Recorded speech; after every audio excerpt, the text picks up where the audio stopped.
did I play Modern Warfare 3? Do you remember Half-Life 2? How gloriously linear it was?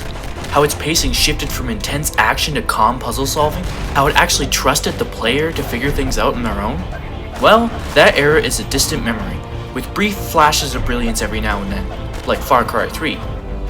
The aggressive hand-holding and cheap melodrama of Modern Warfare 3, along with the terrible Battlefield 3 campaign, served to remind us that a truly great first-person shooter hadn't been released since the first Modern Warfare. The best modern military shooter released since then was a brutal evisceration of the entire genre and the people who play them. Spec Ops: The Line revealed how far games like Modern Warfare 3 had crossed the line of decency and gameplay limitations. It had bared the soul of the entire genre and the black heart of its player characters. After the line had finally been crossed, people started to take notice. Heck, even Treyarch had to take a step back and go in another direction with the positive steps of Black Ops 2. While the modern military shooter is on its last legs thanks to Medal of Honor Warfighter, it's worthwhile to take a look at the game that started its downfall. Today, I bring you Modern Warfare 3. What happens here today will change the world forever. Nothing can stop this. Modern Warfare 3 is a borderline terrible game, filled to the brim with misguided level, art, and sound design decisions. Oh sure, almost everyone came for the multiplayer, but the single player is still included on the disc, and therefore must be taken to task for the terrible things it asks of us, and the blatant emotional manipulation it forces on us. You got it? Are you recording? Okay, so this is day 3, London. Warning, massive spoilers ahead. Skip ahead to the summary for the light opinion. This is a continuation of the story from Modern Warfare 2, which saw Russia invading the United States, and throws us into the final days of the Russian occupation in New York City. The problems with the story start here. We are introduced to the Delta Force Team Metal, who are in no way comparable to the Marine Battalion you fought with in Modern Warfare 2, and they single-handedly win the war in America. I'm not even kidding. You fight through New York, beginning with the single most cliché moment I've ever heard, RPG! Facing the entire Russian army along the way. Fight through the stock exchange, which for some reason is undergoing construction and is almost unrecognizable, and take down a full-spectrum jammer, which apparently causes every single Russian soldier to instantly disappear from the battlefield. You then penetrate a submarine, after a blink and you'll miss it underwater section, and use its missiles to take out the entire Russian Navy. I'ma stop you there, okay? First off, what happened to the US Navy? Wasn't it the strongest in the world? Larger than the next 13 largest navies combined? How did they let the entire Russian Navy just sit there in New York Harbor? I could understand the air assault in Modern Warfare 2, that felt plausible, but I just can't fathom why, even after the EMP blast completely knocked the wind out of the Russian assault, how the Russian Navy suddenly dominates. Second, if the jammer was so important, why was it so lightly defended? Couldn't the Russians have posted a full fucking armor division to protect their most important defense against American firepower? Third, if their entire navy was destroyed by the missile attack, how did they evacuate all of their troops without a massive slaughter? I know that they could have left a lot of troops behind, but I know they didn't, because if they did, then they wouldn't have had the manpower necessary for the next plot point. You then shift to Task Force 101, and are introduced to a completely new character, out of the blue named Yuri. And off we go to the ludicrous races. You, Captain Price, and a wounded yet perfectly fine Soap fight off hundreds of attackers who are armed with helicopters, advanced weaponry, and well, they fucking outnumber you by the hundreds. But they all fall victim to an RC car with unlimited ammo and the ability to soak up damage like a sponge while remaining perfectly functional. You then switch to playing as a Russian Secret Service agent, protecting the Russian leader who is going to negotiate peace with the West. Finally, some sense is being made. But then, terrorists hijack the plane, in such numbers that we have to wonder how the fuck they got in the plane in the first place. A couple of gunfights later, and you survive getting hit with an engine in a plane crash. You then proceed to fight off more attackers, while the Russian president's daughter gets evacuated. Through the dead of the Russian winter. In the middle of nowhere with no help in sight. Remember that, it'll come up later. You kill all possible threats in the area and are about to get the president onto a helicopter to safety when Makarov appears and you stand there and are able to do nothing for the full 20 seconds it takes for him to shoot you. I wish I was kidding. Makarov then shows us what he really is, a Bond villain. Not the good kind like Alec Trevelyan or Raul Silva, but the bad kind like Max Zorin or Gustav Graves. You're insane! Russia will take all of Europe. Of course! Even if it must stand upon a pile of ashes. I want the launch codes, Mr. President. A perfectly reasonable response to decisive military defeat there, Makarov. You then die, pathetically, without artistic purpose. The way you are introduced to this character, whose name escapes me, is emblematic of the poor decisions Modern Warfare 3 makes overall. In MW2, you played several characters who ended up dying, Roach and Private Allen. But you got to play as them and realize their relations to other characters in the plot for at least a mission before they were killed. In short, their deaths meant something, or at least you could empathize with them. Modern Warfare 3 introduces us to no fewer than 6 characters whom we aren't able to empathize with or care about because our glimpses of them are fleeting and cliché blips on the radar. The scene then shifts to Africa, where atrocities do tend to happen in real life, but where taste goes out the window. You basically get to do nothing except follow Price and Soap for the first half of the mission. The first really bad, as in completely terrible part of this game is here. You are forced to do nothing as innocent people are killed. Never mind the fact that your allies have proven able to hold off literally hundreds of attackers before, but now you are reduced to allowing an atrocity to happen in front of you. All for preserving a stealth cloak that gets thrown off anyways literally 5 minutes later. We're compromised! Fuck you, game. At least in Modern Warfare 2's No Russian mission, you had a justifiable reason not to act in the face of the horror. You don't want to know what it's cost already to put you next to him. It will cost you a piece of yourself. It will cost nothing compared to everything you'll save. But here, you feel incredibly awful for not doing anything. Theoretically, you could try and kill all of the enemies, but you usually end up inhaling every bullet ever if you try, so action is useless. You then fight your way through a corridor of lemmings to get to the plot device, which you just missed. Onward to London, where you play as an SAS operative who might as well be nameless for all the effect he has on the plot, as you track down the missing plot device. After causing enough havoc to classify as a large-scale disaster, you find that all of the carnage was worth it to discover absolutely nothing. Your efforts were worthless. We then go on to the single most offensively tasteless event in modern-day video games, the Davis family vacation. No Russian was a masterpiece. The massacre was a poignant reminder of powerlessness in the face of such inhuman slaughter. Davis family vacation, on the other hand, might as well be a snuff film, based around a child. We are now all pedophiliacs getting off on the death of a child. Thanks, Infinity Ward. Perhaps it is making the same point as No Russian, but it fails precisely because you don't have any agency. You aren't carrying a weapon, which helped No Russian attain its emotional highs. The fact that you could choose to join in or not was powerful in its implications, which Spec Ops: The Line carried through its veins. In Modern Warfare 3, you are only forced to watch, and this dilutes its message considerably to say the least. In regards to the surrounding lunacy and tone problems of the game, this is the single worst level in first-person shooter history. World War III then starts in Europe. After a large-scale chemical attack that, in all rights, would have led to full-scale nuclear retaliation. That speaks for itself. You are forced to go in and rescue the Vice President, and the level of firepower you can bring to bear on the enemy really brings up the question as how the Russians ever proved capable of bringing their entire navy to New York in the first place. But enough of that. You fight through corridors while killing hundreds of Russians in an unstoppable tank, and for what? A pointless plot thread? This mission would have had more impact if you were rescuing the President himself. At least that would have had more bearing on the plot, as he would have been more necessary to secure peace in the war.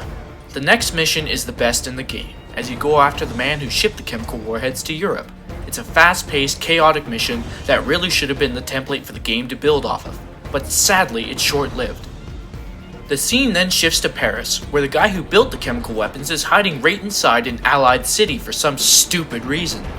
You link up with a French Special Forces team after picking your way through a mountain of civilian corpses, courtesy of Infinity Ward. You locate him in the famous catacombs. Why the fuck is he hiding in one of the most famous places in the city? Sure, it's underground, but he couldn't be holed up in a fortress bristling with enemy tanks and machine guns? You chase him down, ram his car, and he miraculously survives a huge car crash. Woo! You then take the wheel of an AC-130 to rain death down on your enemies. Here is another massive problem with the game. Modern Warfare 1's AC-130 mission was cold and sterile. with no soundtrack pumping you up as you remorselessly killed your enemies. It was a stunningly effective statement on the disconnect between the banter of the flight crew and the carnage on the ground. It was, in short, a work of art.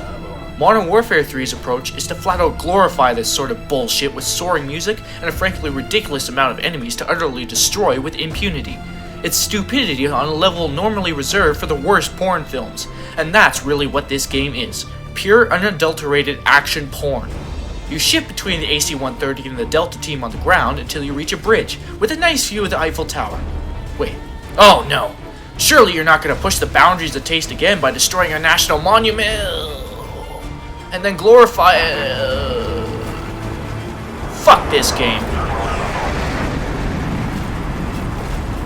You shift back to Price and the gang as you learn that Makarov is going to be meeting in the middle of Prague.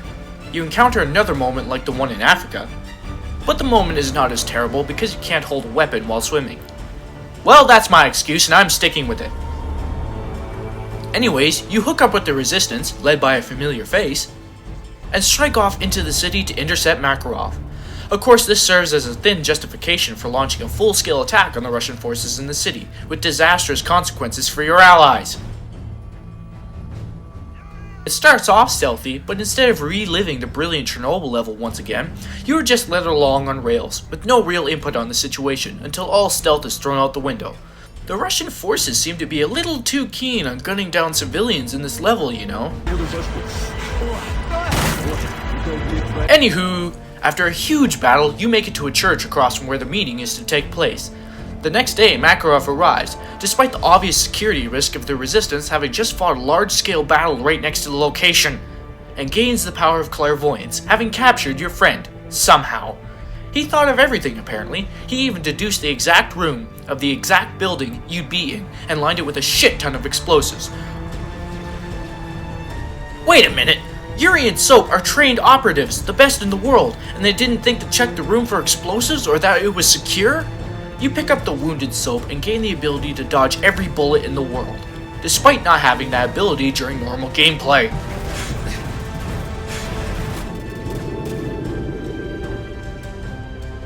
Seriously, there's an entire armored division firing at you, a slow-moving target, and they can't hit you. You eventually arrive at a Resistance safe house where Soap gets a melodramatic death scene, which, after all of the death and carnage you have rained so far and the terrible performances of the actors, comes off as more than a little false. Oh no! Soap! No! Soap! Yuri is then forced to confess his past to Price, having been named by Soap as knowing Makarov. We then see Makarov and Yuri shoehorned into every significant event of the first two games, which even further highlights the absurdity of Makarov's villainy. It's not a pretty plot picture we're drawing up so far, kids, and the game is not coming out of this without a bloody nose. A stealth section then follows, but god, is it terrible. You might as well be a parrot on Price's shoulder for most of the level, as you have just as much control as one, but at least the parrot can fucking fly away if things get dicey. You literally get to do nothing but follow him for half the level. I don't know what school the level designers went to, but they obviously didn't pay enough. This is bad to the point of nearly making me quit the game. It obviously doesn't need me here for anything other than lip service. We finally get to some shooting sections, but the damage to this game has been done. We learn that Makarov is looking for the Russian president's daughter so he can force him to give up the nuclear launch codes. From there, we go to Metal Team in Berlin. Wait another second! How the heck did the daughter get from the middle of nowhere with hundreds of enemy troops and a helicopter searching for them to Berlin and not get caught already? You fail to rescue her in yet another near miss, which is a really terrible way to drive a plot, by the way. Does this entire game serve only as a checklist? It seems as if the entire invasion of Europe was only thrown in at the last minute for a sightseeing tour, and an ugly one at that. This is an entire world war we're talking about here, with stakes so far beyond what this game is implying. And so far it's being resolved incredibly quickly, and no nukes are even being thrown around to account for its short length. The next mission has you rescuing the Russian president and his daughter from a freaking mine. After battling through what should be an incredibly weakened force after all of their defeats so far, you manage to free the president's daughter and blow away the president's captors, in an ingenious sequence, one of the few in the game actually. With the mine now collapsing from all of the explosions, your forces race towards a helicopter for an overlong and mawkish death sequence for Delta Team Metal. Let's examine this scene, shall we? You have a huge amount of fire being thrown your way, and an amount that makes it certain that your entire team should have died a long time ago. The Delta team could easily have broken off the engagement and gotten on the helicopter, as barely any Russians are rushing forward to greet death anyways, and it's miraculous that none of the bullets have struck the president to death. We've barely gotten to know the Delta team from its expository dialogue, and we're not emotionally invested in their deaths as we were with, say, Sergeant Briggs and Gaz from the first game, or even Roach and Ghost from Modern Warfare 2. If the Metal team had been introduced in any of the previous games, or it had any dialogue that didn't portend to the plot or technical lingo, we might have felt an attachment. As such, nothing works as intended.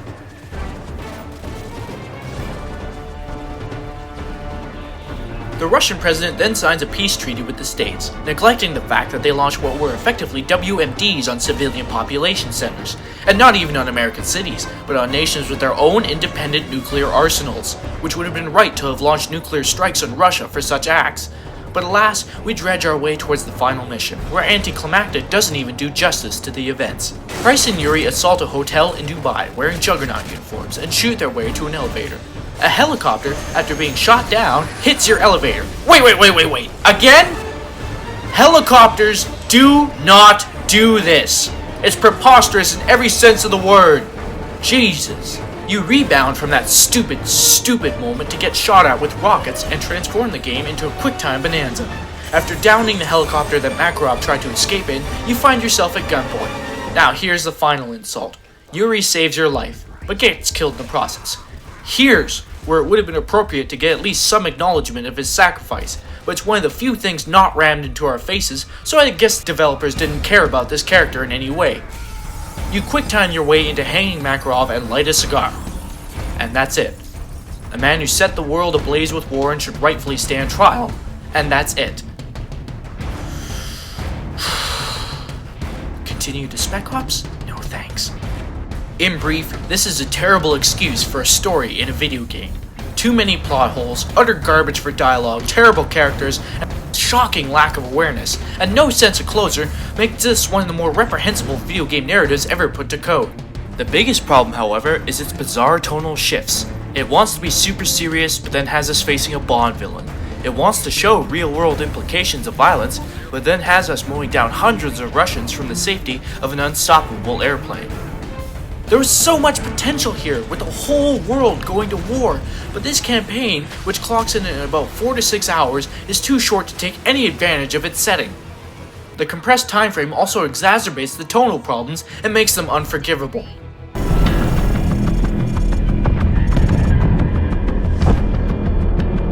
This is an ugly game, with impossibly jagged textures and bland color palettes. The game looks like someone vomited over every single texture and placed a brown filter over the lens. It's unholy. Your allies and enemies are clad in hideous shades of gray and yellow, adding to the ugliness. Buildings look like cereal boxes with bricks painted on them, and smoke looks like someone fooling around with Microsoft Paint.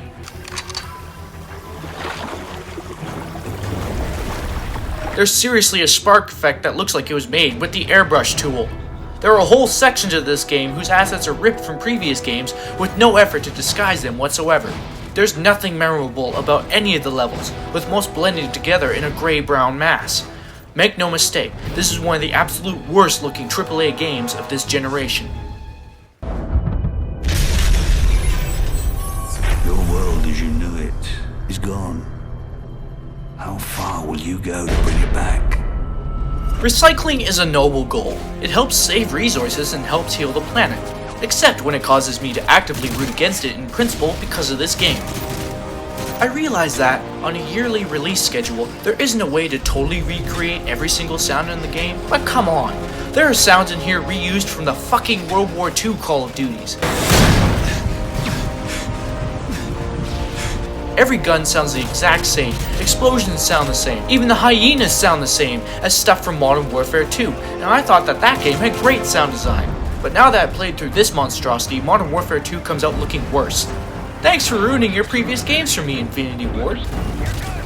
Technically, it's not a bad sounding game, but it's certainly not a top tier experience. Dialogue is where a lot of the story is supposed to get its impact, but a lot of it, and I do mean a lot, gets drowned out beneath the battle ambiences.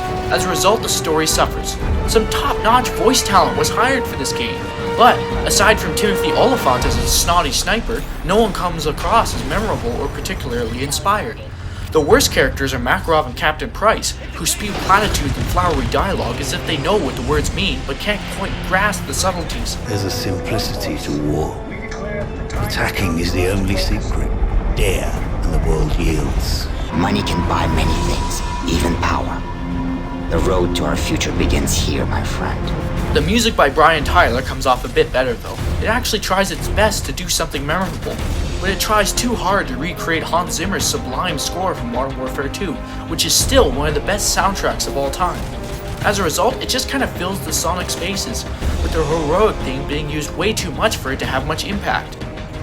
All in all, the music is the best part of this game, but even it's not that great, and everything good about this game just gets lost in some of the worst sound mixing your ears will ever have the privilege of hearing. Keep them off of us! On the roof! Inside! We can't stay here! Come on, this way! All of the flaws of this single-player campaign overwhelm any clever moments, any feelings of awe.